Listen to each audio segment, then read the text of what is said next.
मैं यहाँ पर चौकी पर पूजा कर रही हूँ, तो चौकी पर मैंने यहाँ पर पीले रंग का आसन बिछा लिया है। उसके बाद हम फूल का आसन देकर यहाँ पर श्री हरि विष्णु भगवान की फोटो या मूर्ति, जो भी स्वरूप आपके पास है, उन्हें विराजमान करेंगे। अगर आपके पास लड्डू गोपाल जी की सेवा है तो लड्डू गोपाल जी को विराजमान करें, और साथ में हम गणेश जी को विराजमान करेंगे। सभी को विराजमान करने के बाद हाथ जोड़ के संकल्प करेंगे, हे भगवान, आज मैं आपके निमित्त ये व्रत पूजन कर रही हूँ या कर रहा हूँ, आप मेरी पूजा को स्वीकार करें और कोई गलती रह जाती है तो मुझे क्षमा करें। इस तरह से संकल्प करने के बाद फिर हमें पूजा शुरू करनी है। तो संकल्प हो गया है। संकल्प करने के बाद सबसे पहले हम सभी को स्नान करा देंगे। तो जल के छींटे लगाकर भाव रूप में हम सभी को स्नान करा देंगे। उसके बाद देसी घी का दीपक जलाएंगे। आप देसी घी का या तिल के तेल का दीपक जला सकते हैं।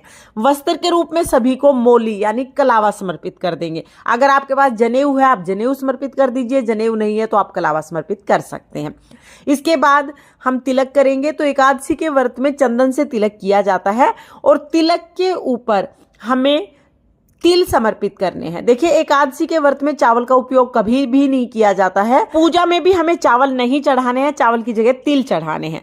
और थोड़े से तिल आप दिए में जरूर डाल देना। कहते हैं जितने तिल चटकते हैं उतने ही हमारे पाप कटते हैं।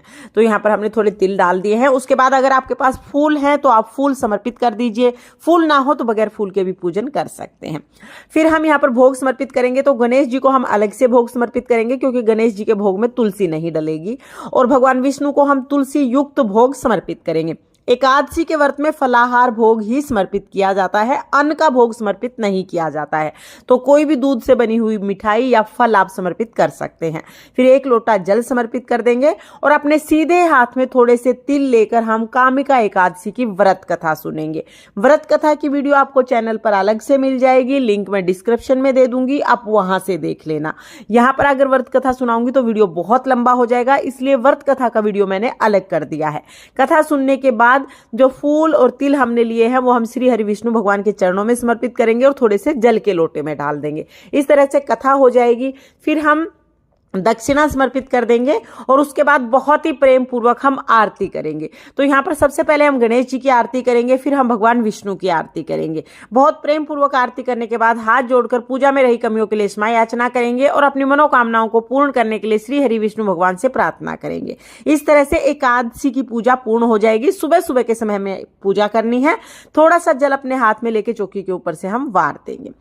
जब ये पूजा कर ले, उसके बाद जल का लोटा हम सूर्य देवता को अर्घ दे देंगे, और जो भी भोग प्रसाद आपने चढ़ाया है, ये भोग प्रसाद आप घर में सभी सदस्यों को बांट सकते हैं। ये प्रसाद बन जाएगा, सबको बांट दीजिएगा। और जो आपने दक्षिणा चढ़ाई है, ये दक्षिणा अभी आप चौकी पर ही रखिएगा। अगले दिन यानी द्वादशी के दिन जब आप दान करेंगे ना, उसी में ये दक्षिणा रख के भी आप दान कर सकते हैं। तो ये आप तभी दान कर दीजिएगा। तो इस तरह से हमें सुबह की पूजा करनी है। सुबह की पूजा करने के बाद फिर आप चाय पानी पी सकते हैं। देखिए, वैसे तो एकादशी के व्रत में कुछ नहीं खाया जाता है, लेकिन अगर आप भूखे नहीं रह पाते हैं तो कोई फल खा सकते हैं। दिन में आप कोई फल खा सकते हैं, चाय पानी पी सकते हैं।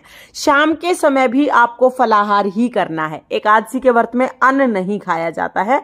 तो शाम को आप आलू से बनी हुई कोई चीज़, दूध से बनी हुई कोई मिठाई, या जैसे कुट्टू का आटे से बनी हुई, सिंघाड़े के आटे से बनी हुई कोई भी फलाहार खा सकते हैं। शाम को भी हमें चौकी पर दिया जलाना है और आरती करनी है। जो भी फलाहार आप बनाएंगे वो भगवान विष्णु को आप भोग के रूप में समर्पित करेंगे। उसके बाद आप फलाहार ग्रहण करेंगे। तो पूरे दिन हमें व्रत करना है। अगले दिन द्वादशी को हमें व्रत का पारण करना है। अब मैं आपको बता देती हूँ कि कामिका व्रत के पारण का समय क्या है। देखिए, कामिका व्रत 2025 का पारण समय 22 जुलाई